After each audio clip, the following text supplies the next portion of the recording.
I was really excited to do this show. The reason we call it Mentorpreneur, which is the newest and final title of the show, is because of the guy I'm about to sit down and talk to with. His name is Jason Tapolci. He is an entrepreneur like none other. The guy has been everywhere, has done everything to succeed. And it's great to watch and it's great to learn about. And that's what this show's about, is learning from other entrepreneurs to see what makes them tick and what they did and finding in ourselves what we need to do to get where we want to get. So sit back, relax, enjoy my time with Mr. Jason Tapolci. We are here talking with, as always, entrepreneurs, small business owners who have lived the life, who've gone through the process of starting a business and live that life on a daily basis.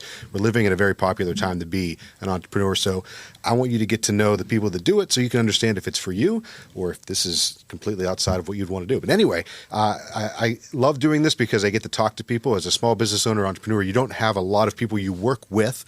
You end up having your contemporaries be other small business owners. So, this guest today is one I'm very excited about because we became friends less than a year ago, but it was instant. And because we both have lived similar lives in this way, we went to the same high school, about 10 years apart. But our kids were in karate class together and they got me involved. And we'll talk about that at all as we go on. So without any further ado, let me introduce you to my friend, Jason Tapolci. How you doing, bud? How you doing, Kevin? Good to see you too. Yeah. So why don't you take a second and you can look at any camera you want and just give a quick background. It could be, I'm Jason the entrepreneur, or you could just talk about what you love to do because we're going to get to all that. Okay. But I want you to just let everyone know who you are right now. Sure. So go ahead. Yeah, my name is Jason Tapolci. I'm 49 years old, and I'm as Kevin said, I graduated from Peters Township High School and went to IUP. Graduated from IUP in 1998, and went right into entrepreneurship. And that's about it. I'm married. Have one kid. I like how you talk about going from high school to college and then you became an entrepreneur.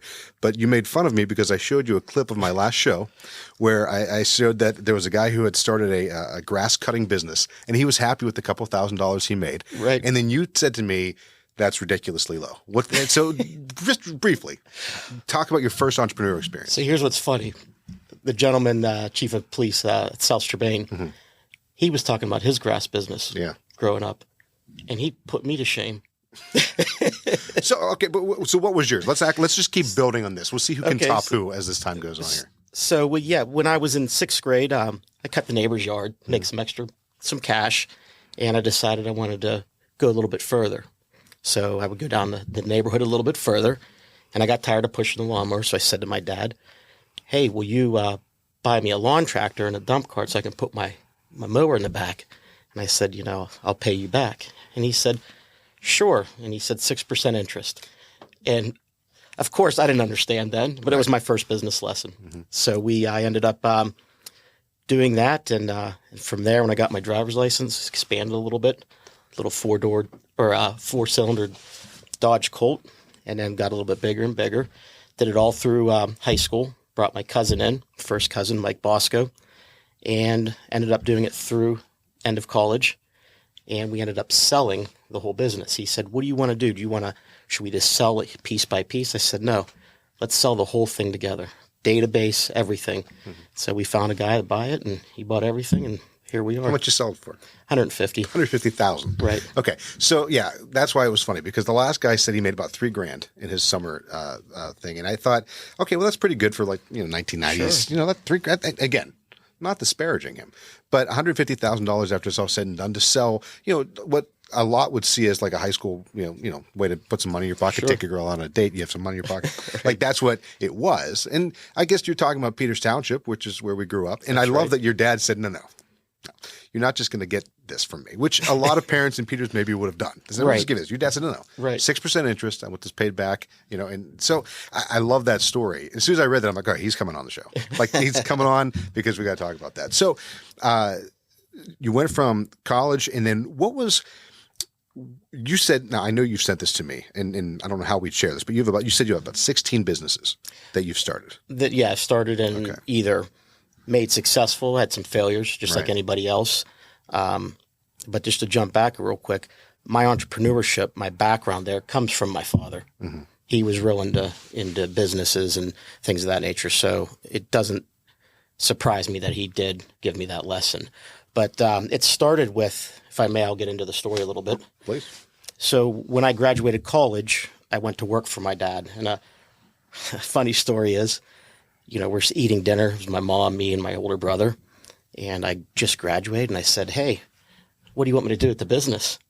And he looked at me and said, I wouldn't hire you. He goes, you know nothing about computers. Right. And you showed no interest in this growing up. Yeah. So I was like kind of mad. I said, okay, my brother worked there. Yeah. He graduated like a year or two before me. And my mom, being a 100% Italian woman, she said she just stayed on my dad till he gave in. Yeah. Right. And he said, come on. He brought me aboard. And I took the attitude of, give me whatever you need done there. And if it's empty in trash cans, I'll be the best darn trash can emptier you ever saw. Right.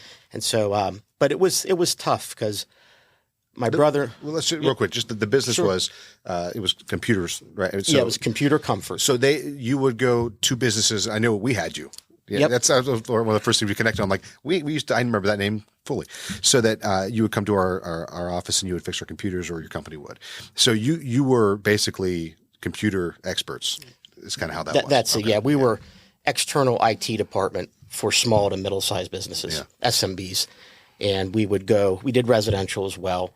And there's a story behind that. I won't get into that because I could talk for all day here. So yeah, that's what we did. And we went out to small businesses and we put in networks, servers. We did break fix and maintenance. Mm-hmm. And so that's how it started. And it actually started in the basement of my parents' house. So I was around it, but I knew nothing about computers when I started. Literally nothing. Because this was this was early 90s. Right. So this would be 90. I graduated college in 98. He started it in late 80s. Okay. And that's some good foresight, though. It was. I mean, we lived out. I remember when he bought his first computer, we were living in Steamboat Springs. We drove 4 hours to Denver, Colorado. Mm-hmm. And we were all excited about this thing. We didn't even know what it really was. Yeah. He turns it on. It was the green screen, right? Those old green screens. Yeah. And I was like, this kind of sucks. Right. This is not as exciting as I thought. Right, it would be. Right. So, but, I go to work there, and it was tough at first because the employees saw my brother and I as, oh, you got a job because of daddy. Right. And so we really didn't get any respect. I didn't know anything about computers. Right. But with myself, the one thing that you tell me I can't do something, I'm going to do it even if I don't want to do it, right? And so we ended up working our way up the company, and I don't know how far you want me to go with the story. Well, no, I mean, we could talk much about that as you want, but I know that there was a point where you decided that you weren't going to, that was not going to be your career. Right. That was what you were going to do to get your basically cut your teeth in the business world. Right. But then you decided, did you start right with your brother on their next business? Or what was the next thing that you said, I'm going to go on my own? What happened was, and I think this is an important part of the story, so in 2001, my dad was diagnosed with cancer. I had been there since 98, my brother since 97. And so he left the business. And in April 26th of 2002, he passed away. And so we walk in and we are told, hey, listen, you guys got to run the company now. But the worst part was they had personally guaranteed the company from their personal assets. Right. So, we were told, hey, if this doesn't make it, and the company started struggling. That's right when Geek Squad started to come out, and it became more popular. So there was a lot more competition. And so we were 2 weeks away from going out of business. I ended up getting married in June 29th, 2002, so 2 months later. Mm-hmm. And go on my honeymoon. I come back and walk in the office. My brother had just shaved his head. I didn't even recognize him. He said, Jason, come here. And I said, Jeff? And I walk in, and he goes, he said two things. We're not going to make payroll in 2 weeks. And how was your honeymoon? Yeah. In that order. Have you seen the movie It's a Wonderful Life? Because it starts out very much like this. Does it really? As you're talking, you're like, I didn't want to work for the family business. I started working for the family business. Dad, obviously sadly passes on. The son feels like he's, going to go off and do other things, but he's like, I had to save the family business. Because they personally guarantee it. That's how we've, most businesses I'm familiar with on the smaller level, it's all personally guaranteed by my house. This house you walk through, you think is nice. I don't own it. My business owns it. Right. The business falls apart. It's over. And so, so here you are at, you just got married, which, George just got married. Anyway, so all that stuff plays out in there. But so you're going back to your brother and he says, all right, we got to make payroll. We're 2 weeks out. We're 2 weeks out. And, it's not stressful enough when your father passes away, married 35 years. My mom's a disaster. She isn't really a business person. And then she's going to lose everything. And I lived in Castle Shannon with my wife, and we had a little duplex. It was a real small duplex. So we said, what are we going to do if she loses everything? She was going to move in with us, just married. And so we ended up, I'll never forget, I took 2 days off and just went and played golf by myself. And I was on the second day, 9 holes in, and it was a beautiful day, sunny. There was a stream there, and I remember being hit with, you got 2 options. You can either lay down and die, or you can go out fighting. And I knew I was a fighter, so we get the team together, and we said, these are our 2 choices. What do you guys want to do? We said, we're going to fight. So we ended up selling anything that wasn't nailed down or absolutely needed. Yeah. And we ended up making payroll. There's a good story there. So that saves you 2 weeks. Right. Yeah.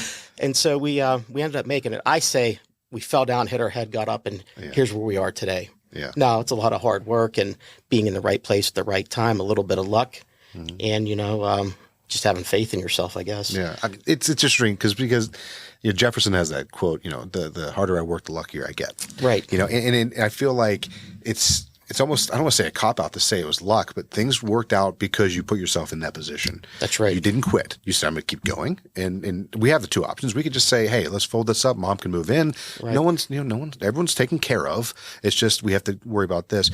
But at what point did you decide we need to end? It was called Computer Comfort. At what point did you say Computer Comfort is over?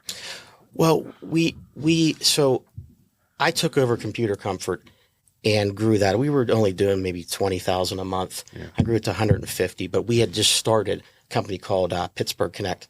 It was dial-up internet. And what made us get into that was we were tired of the billable hours business. Yeah. Wait for the phone to ring, go out, fix a computer, bill them, wait 30 days, get your money. And so we wanted to have something. We always said like Comcast, as long as you turn your TV on, you pay them, right? Yeah. Recurring revenue. And so we decided to get into dial-up internet in 2002. That's not a bad time to do it. Yeah, it was pretty much dying. I mean, was it dying at then? Oh, yeah. Oh, wow. Okay. And by the way, I guess I'm just lost on my hours on that. It was that's when DSL was starting to come out. I see. High speed broadband.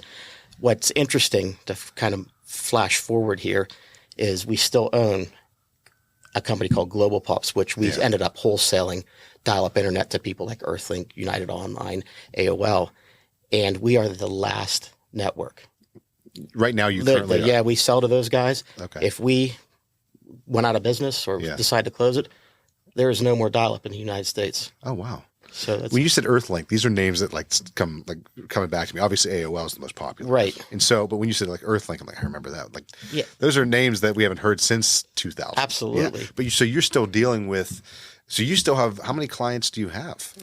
We have still use dial-up. And those 3 big ones, they're the biggest ones. Yeah.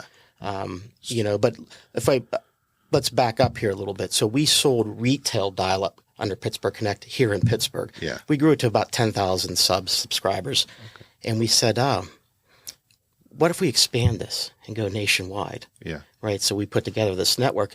And this is what when you say it's not about luck, it's about making the right decisions and putting yourself in a position where you can get lucky per se. And so we started to go to bigger telecoms, CLEX and ILEX, and we were purchasing, a piece of rack in a data center, putting in some what they call TNTs, these dial-up modems. Yeah. And we started to stitch together this network all over the United States. And we said, boy, we can sell everywhere then. Mm-hmm. Well, we end up making the problem worse because those all have costs. These big companies want monthly minimums. Mm-hmm. And so we had this big network and no one running on it. And this is where it got real interesting. That's back in the day with ISPs. Remember they were local ISPs. I'm trying to think of the one that was around here. But at any rate, Stargate was the name. Yeah, I remember Stargate, yeah. And so they only could sell local. Mm-hmm. And as the dial-up industry started to go down, what happened was their revenue was going down, but their expenses were fixed. Yeah. So they're just running right down to, but they had their own facilities and people to run their equipment. We said, wait a minute, we have a network. Why don't we approach the ISPs, say, use our network, it's nationwide. Now you can sell nationwide and you can get rid of all these expenses. Right? So you built the network, you panicked.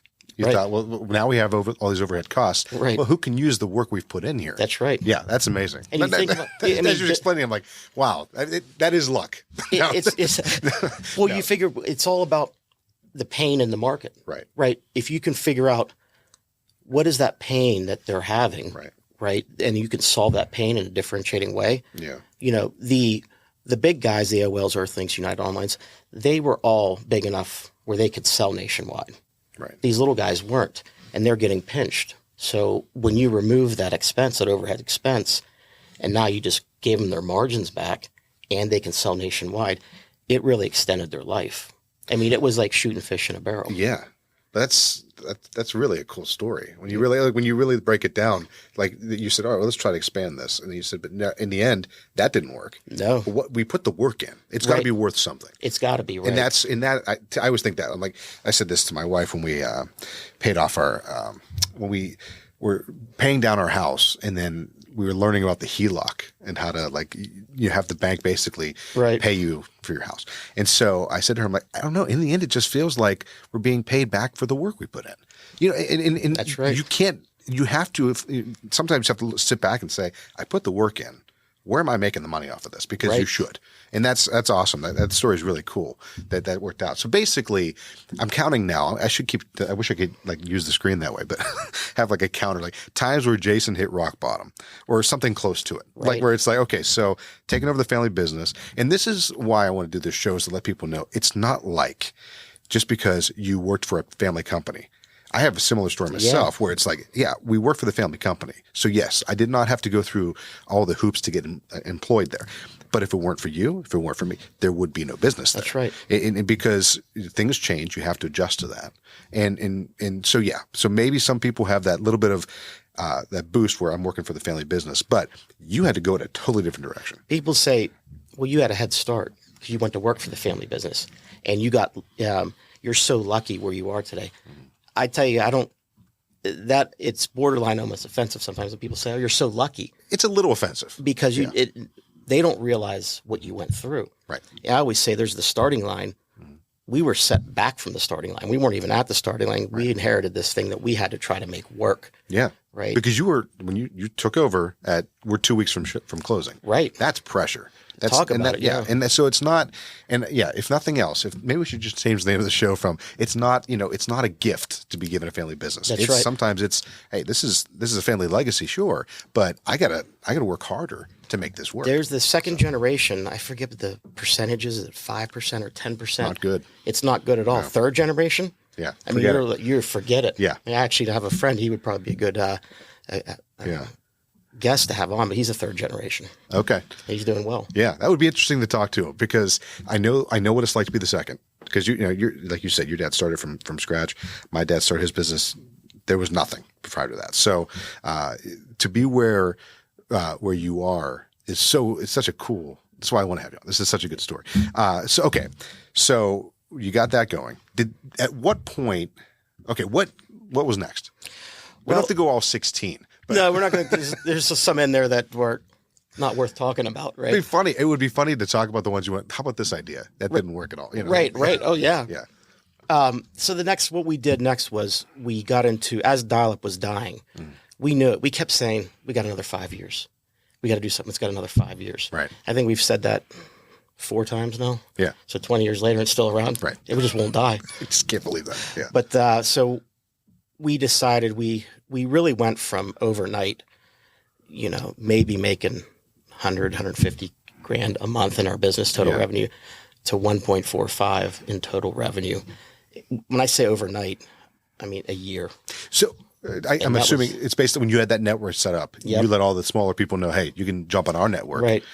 They jumped on that. They were ISPs, internet service providers, call them resellers. And we went from none to 2,400, 2,500, something like that. Yeah. Really quickly. Mm-hmm. And I just, I'm a young guy. Did you get dinged every like first of the month? Like here's your income. Was it like that? Like was the first of the month the best day of the month? Is that? Oh yeah, that's the next business too. Okay, we collected everything up front. Yeah. And it was like it's great. So what we did was we wanted to get into voice over IP. That's when it was started to become, people knew about it, but it was still very young. So we said, well, our model is a wholesale business where we aggregate something together, right? In Global Pops, we're going to aggregate all these different colos. Okay, that's where we had pops, points of presence, where people could dial into. Yeah, that's a good thing. Another thing we should be adding to the show is like little things that you say, like acronyms that just pop up and they say, this is what Jason That's needs. all technology. You hear two people that are seasoned, they sit there and talk about, you don't even understand what they're saying. Right. So we went and said, let's get into voice over IP. Yeah. We already had a network, right? And we were talking to everyone where we had our points of presence. Those were telecom companies. So we said, okay, well, geez, how do we leverage that then, right? You have to get telephone numbers to be a telephone provider, which is what VoIP is, voice over IP, see? So we approached all these carriers. Oh, I know where I was going with this. Aggregators. So we wanted a wholesale business that aggregated something together, it had recurring revenue. So, and then we sold to resellers. So basically, we didn't want to sell to end users. We didn't want any end user business. Right. It's too tough. You've been there. So we ended up approaching all of these vendors that we had, and we said, "Listen, we're going to get into voice over IP. We spend a lot of money with you, but that's going to be going away as dial-up goes away. So if we want to use you as a provider for voice over IP, can you give us a great deal? We've been loyal to you." So we come out of the gate with great pricing. We have a network. We already have the relationships with all the vendors. So we started to stitch that together. And that was really the beginning of VoIP Innovations, which was our most successful company. Yeah. That was sold in 2019. I sold that to Sangoma, which is a publicly traded company up in Canada.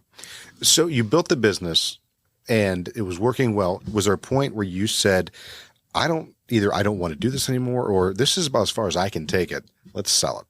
I'm just curious about how that process goes. Yeah. And it was 2008 when we started that, but we also started a company called Inspira, which was, and this is important as well. And this is a real interesting story, actually. Inspira was an IRA company. Okay. In the IRA business, people like Wells Fargo, New York Life. Retirement plans. Right. Yeah. Right. So they're pretty much 401k providers. So they sell to TPAs, third-party administrators, who then go out and sell to what they call plan sponsor.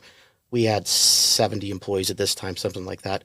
Our HR person's a plan sponsor. Okay. Hey, Jeff or Jason, do you guys want to provide a 401k to the staff? Absolutely.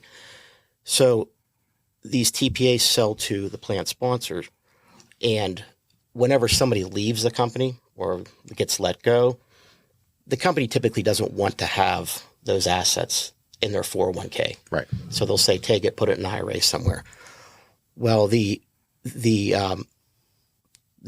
provider, Wells Fargo, New York Life, they don't want to lose those assets. So what they do is they stick an IRA platform underneath their 401k, because losing, if you have a couple $100,000 in your 401k and you yank that out, you're losing all those points. Right. Right. So what ended up happening was that the 401k is so profitable, to manage one account, they charge $50.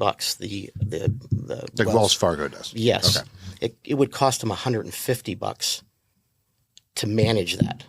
So think about that. They're willing to lose $100. So they charge you $50, but it costs them about $150. They charge the end user. Right. 50 costs them $150. Okay. That's how important those assets are. When I say assets, the money that was in the 401k plan. Right.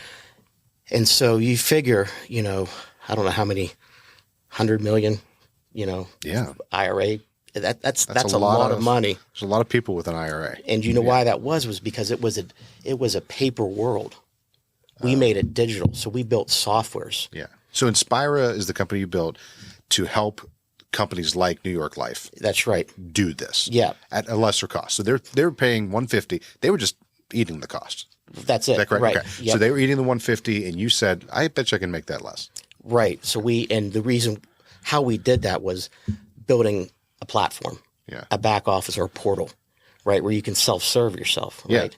And so we built that, and that's what made VoIP Innovations very successful as well. Yeah. We changed the industry, right, by doing a few things that maybe I should come on a couple times because there's a bunch of good stuff. I was going to say that. Yeah, we'll have them on again. But what I'm interested, what's catching my attention is that everything that you do, whether it works or not, leads to another thing that seems to work or not, but could lead to another thing that works or not. And I think that, and I've learned this over the last year, is that there's so much available to you in just what you currently have going on that you could go 12 different directions from the little things that you're doing in our business. I think the same thing about you. Yeah. Okay. To be honest with you. Sometimes I'm a little jealous. I'm like, no, we're about to get to why people should be jealous of you, not me. So anyway, so you take VoIP, VoIP, it's called VoIP Innovations. Yeah, that's correct. And then you have Inspira. Okay. Right. So they're kind of working with each other, or they're they're not? separate. We had so the way we structured our company was we had ABG Capital. You're right. That sat at the top. It was a C Corp. Yeah. And it was our holding management company and our capital. That's where we had the capital. Okay. So what we did is when we started having successes with Global Pops, we would take that money, some of it, and reinvest it so we can keep our livelihoods going. And if you can picture a hierarchy, ABG Capital sits at the top. Yeah. And it housed all the back end or back office functionalities, your legal, your admin, your billing, accounting, IT, development, marketing, all the stuff that can be shared across what we call portfolio companies. So underneath ABG Capital, we had Q subs. So they were still part of ABG Capital, but they were their own entity. So we had end user services, which was part of dial-up. That was the Pittsburgh Connect. Okay. As ISPs went out of business, they had 100, 200, 1,000 end users left. We would buy them off them. And so we stuck them all under end user services. Okay. And then we had Global Pops. Yeah. We had VoIP Street. VoIP Street was before VoIP Innovations. When we would get into a new industry or new business, we started our businesses as the reseller themselves. So we could understand what the reseller it took to run that company and sell to end users. Okay. Once we did that, and it was less risk. Right. So then there was VoIP Innovations, Inspira, and we had Tapolci Foundation, the nonprofit. We gave back to less fortunate kids in the area. We'd bring them up from the schools, but again, that's probably the third show. I do want to talk about that for sure. So real quick, so we all shared those resources up top. Yeah. Each company doesn't need its own legal person or HR person. Real quickly, when you say we, who all was involved in the capital? The capital was, so my brother and I both owned 47%. Okay. We had a guy that was one of our first employees that my dad hired. He actually worked in the basement of our house. Okay. His name's Adam Scott. He has 4%, and a guy named Dan Ravenstall. Okay. Remember Ravenstall? Yeah. Luke Ravenstall? Yeah. That's his uncle. His uncle. Okay. So he owns 2%. Okay. So basically it's you and your brother. Right. Okay. Do you know how we all started with a couple percent share? Yeah. In order for my dad to keep us around when he was running the company as it was struggling, he gave us shares. I see. That weren't worth the paper they were on. Right. At that point, right. But look what happened. Right. That's why someone offers you something like that, don't just say no. Right. That's right. It may not be worth something right now. But wow. Okay. And so and how we ended up with 47% each. My mom obviously inherited all the shares my dad had when he passed. And so we actually purchased them off my mom through the profits of the company. So she could live well. Right. Yeah. Right. And our financial advisor, it's mine for a long time, and my mom's, he said, Judy, I'll never forget it, how much we had to pay each month. It was $16,667 a month for 5 years. Okay. And he said, cash the checks as soon as you get them, right? Because we don't know how long you're going to get them for. Right. You know? Yeah. But that's funny. No. Okay. So I just want to get to when you made the decision to sell, because you sold Inspira. Right. We sold Inspira first. That's okay. And the interesting thing there was it took us 8 years for Inspira to really hit. VoIP Innovations and Inspira, we got right to the brink where Jeff and I said, we got to quit this. We're just sinking too much money every month into this. literally said, shut it down. And we have a guy named Ron Eggert, who was our CFO. He said, just give it another month. And that's what and they started to take off then. I mean, it was really, how many times has that story been played out? I mean, how many people say, I was just about to quit. I was just about to sell it off. Next thing you know, it takes off. You mean, that's that whole, when you start a business, you go down into the hole. Yeah. And, it gets darkest right before the light comes up. Yeah. And that's usually when people bail. Yeah. Because there's that decision. Well, because, I mean, and I can't really blame them. I can't either. Because they look and go, I got to move on. I'm just, how many more months can I do this? And so, but you said they started to take off. Right. And so it took us 8 years. We had meeting after meeting with a New York Life or a Wells Fargo before we actually landed something. Yeah. Because it's very tough when they love the platform, love the idea. This is great. We're going to save all kind of money. Hey, what other big companies are buying from you right now? Yeah. And when you say you're the first, that's not good. Right. But so we landed Wells Fargo, and that was the big one. Did you ever worry about, after all these meetings, that they were going to figure out how to do it on their own? That was another, when I said it had to be a wholesale business, recurring revenue, aggregating something together, it had to have a high barrier to entry. Okay. And that was developing the software behind it, the back end. And that made it very tough for somebody else to replicate. Because you've been through the work. You know what it took. Right. So, absolutely. And that also building that recurring revenue and having a proprietary software, that's how you get offered a lot of money for your businesses, right? Because it's not easily replicated. Right. And so what ended up happening was we decided it was time to sell. It just got to the point where it wasn't fun anymore. Yeah. I think I play better in the small business. Once you get to a certain, we were at 48 million in revenue, something like that. And there's different buttons to push and levers to pull to get to that next stage. Yeah. And we had brought in a director level. So we had the C-class, CEOs, whatever. And then we had managers and then assistant managers and then the frontline people. So sitting at the top as a CEO, it was nice. I worked directly with each manager.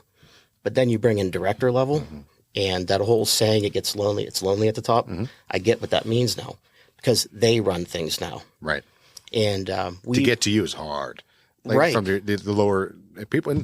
And you're a personable guy. This is what I've learned over the last 9 months. You like to talk. You like to be friends. Yeah, I do. At least I think so. When you like somebody. Maybe that's not true.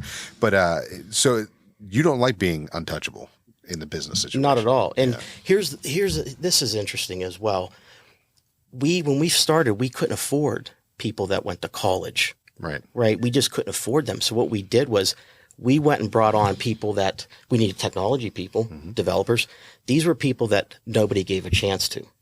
They really didn't even go to a technical school. Yeah. They sat in their basement, probably when we were out on the weekends in high school having fun. Right. And they sat there and geeked out on their computer. And so we give them a chance. And be honest with you, that's what we could afford back in the day. Right. And so as they grow in the company, making more and more money, I mean, I don't know how many times we heard, I never thought I'd be making this amount of money right. And so it became a culture, a family culture where we watched people, be single, find a girlfriend, get married, buy their first house, have kids. Yeah. And that's pretty gratifying. I'm sure you've been It's extremely gratifying, especially like right now we're taping a couple of days from Christmas. That's, to me, one of my favorite parts is knowing that Christmases are better because we're involved, that we're around. We provide that opportunity that makes their Christmas tree is full. That's right. Because of stuff that we help them do. And it also provides a lot of anxiety as well. Sure. It puts that pressure on that, you got to keep, this thing going. Right. And we made a decision at one point, and we were big in culture, the culture of the company. I think 31 times or 30 times were best places to work in PA and in Pittsburgh. And that was, I'm more proud of that than I am all the Inc. 500, 5,000 fastest growing companies in Pittsburgh, because culture is everything. Right. Right. And so we decided that we're going to do profit sharing. And I tell this to people all the time in their business. They think, oh, I'm going to give away money. but they don't really understand that when you do profit sharing, we took 10% of our net profit every month, and we were doing quite a bit. We stuck it in a bank account, right? And at the end of the year, we had a formula. It was how long you've been working here, how much do you make, and what was your review, your scores on your review. And so there was people that, our head developer or some of the higher end people, they were getting $40,000, $50,000, $30,000 bonuses at the end of the year, this time of year. Wow. And what we found out was, I'll never forget our admin person, Sarah. I come in one day, we always had styrofoam cups for coffee. So you go and you get a styrofoam cup, drink a cup, throw it out. You may walk in, get a cup of water, just throw it back and throw that one out, go get another cup of coffee. So it was $500 a month on styrofoam cups. I come walking in, there's no styrofoam cups, but there's 2 ceramic cups with a logo on it sitting on my desk. And so I go up to Sarah and I say, hey, we don't have any styrofoam cups. She says, I know, they're gone now. Yeah. You should have 2 ceramic coffee mugs on your desk. I said, yeah, I saw those are nice. And I said, she goes, those are your new cups. You're going to use them now. And she said, it cost me $1,000 to get all those. Yeah. But we were paying $500 a month. Yeah. Right. Now we don't have to do that. So 2 months, we make our money back. And I looked at her and I said, well, why'd you do that? Yeah. She goes, because we get 10% of the profits. Smart. And that lowers our cost. Yeah. That's the way it changed. That's simple thing. That's amazing. I love that. I love that story. I mean, my brother, I don't lie, he likes to buy toys. Yeah. I never forget, it was like a $15,000 smortboard. And the staff was like, we don't need this. Yeah. Right? It's amazing you can live without when you're tied to the bottom line. That's right. And that's amazing. Did any of those go on to start their own businesses or anything like that? Or I mean, our average tenure was 10 years. We had people there that were there 20 years. Yeah. I mean, if you weren't there for 5 years, I can't think of many people that weren't there for 5 years, except for the people that we brought in through growth. Yeah. They just stayed there. Yeah. I mean, you had a piece of equipment go down, server go down. Yeah. We weren't even hearing about it. Yeah. They were down there at night, running through walls for you. That's amazing. It is. That's good. It's all about the culture. That's interesting. That's exactly right. Yeah. Culture is everything. So let's get to what you want to talk about, which is, when did we decide to sell? Yeah. Right. And it just it wasn't fun anymore. Right.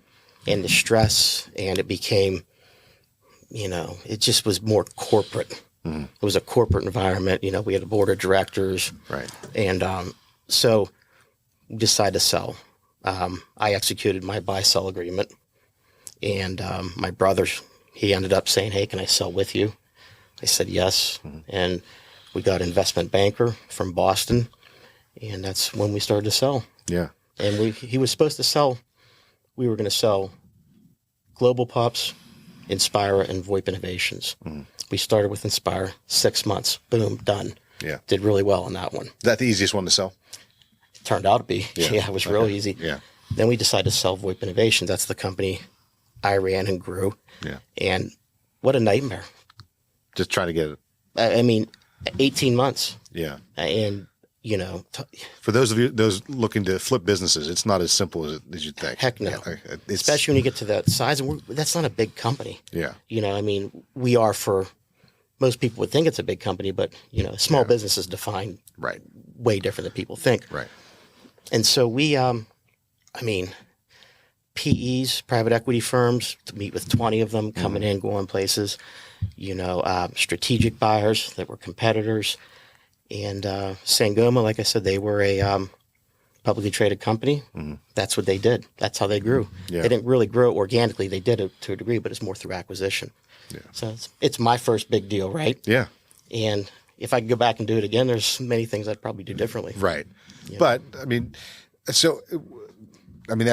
so much good information there. I do feel like I could talk about this for hours, because there's so much about the way you approach culture, about the way that you approach just living your life in the business world. I'm just saying, hey, I'm not quitting. I'm going to keep going. Really, we're definitely going to have you back on, or do something all together, just you and me. I don't know, because it's so much fun. Well, but, when you meet somebody that has been down that road, I don't care if it's big or small. Yeah. When you want to surround yourself by them. Yeah. Right. And you're one of them. Oh, I appreciate that. Absolutely. We got that on film? You like it? Now, so I do want to talk to you, though, about what you're looking to do now. Because what started one of our conversations, like, well, I need to do something else with my life. There's something missing, and you're telling me through our conversations, and whether you fully get it or not, you can help others, and you want to help others, and Absolutely. that's what you are looking to do now. You want to help other people do what you did to a certain level, whether it's small business, like super small, like they're single dentists and grow their business, or big companies. So, talk to me about what you'd love to have happen in your life now. Well, I mean, I tell you, in 2019, October is when we sold VoIP Innovations. We decided to keep Global Pops, and it was probably the biggest letdown. Yeah. I mean, you sell it, you sign the paper, and you said, holy wow. Yeah. And then in the same breath, you're saying, oh no, what now? Right.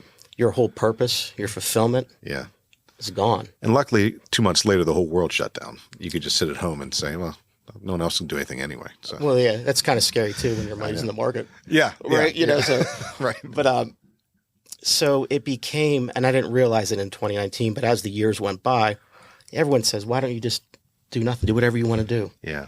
And it's not that easy. I can almost guarantee you most people can't do that. Yeah. You have to have some sort of fulfillment.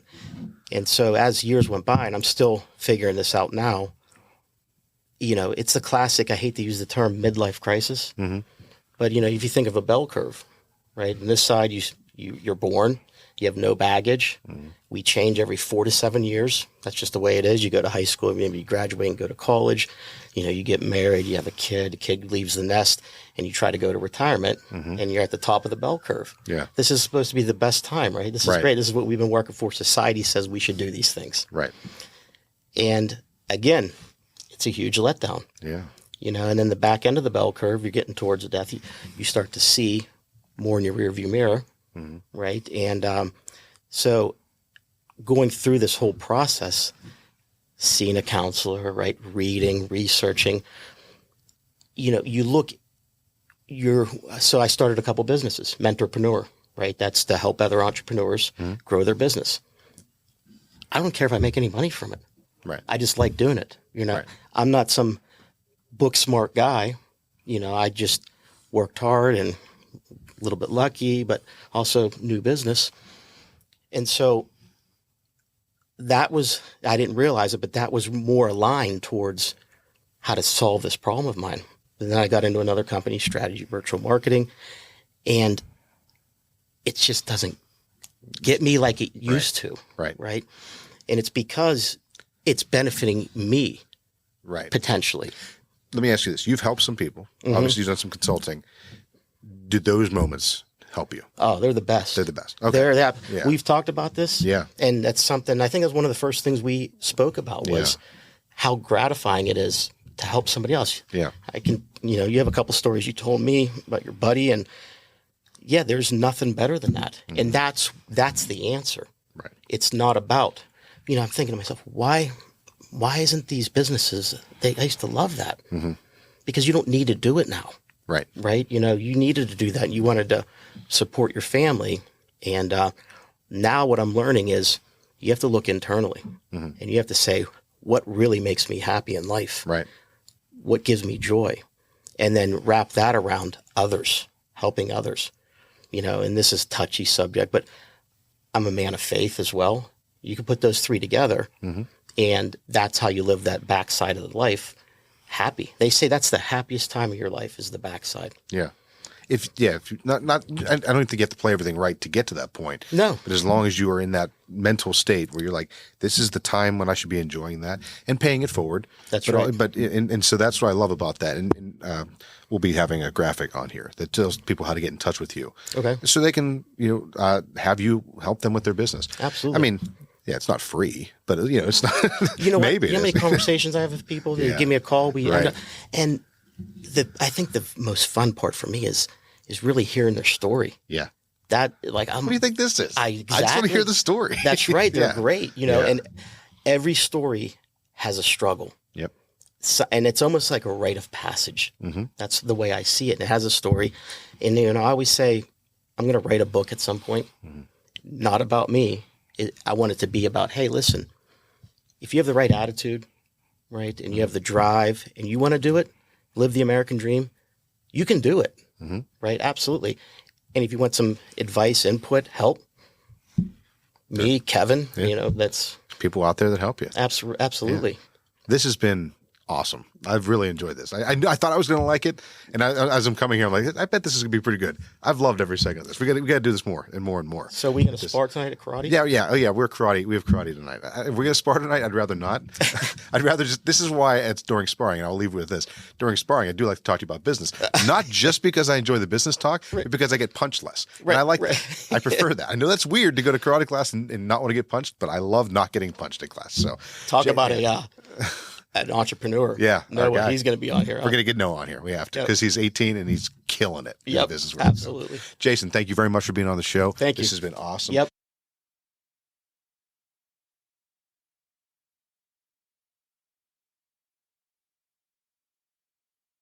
You can always subscribe, and share so more people can hear what we have to talk about. Thanks for being here.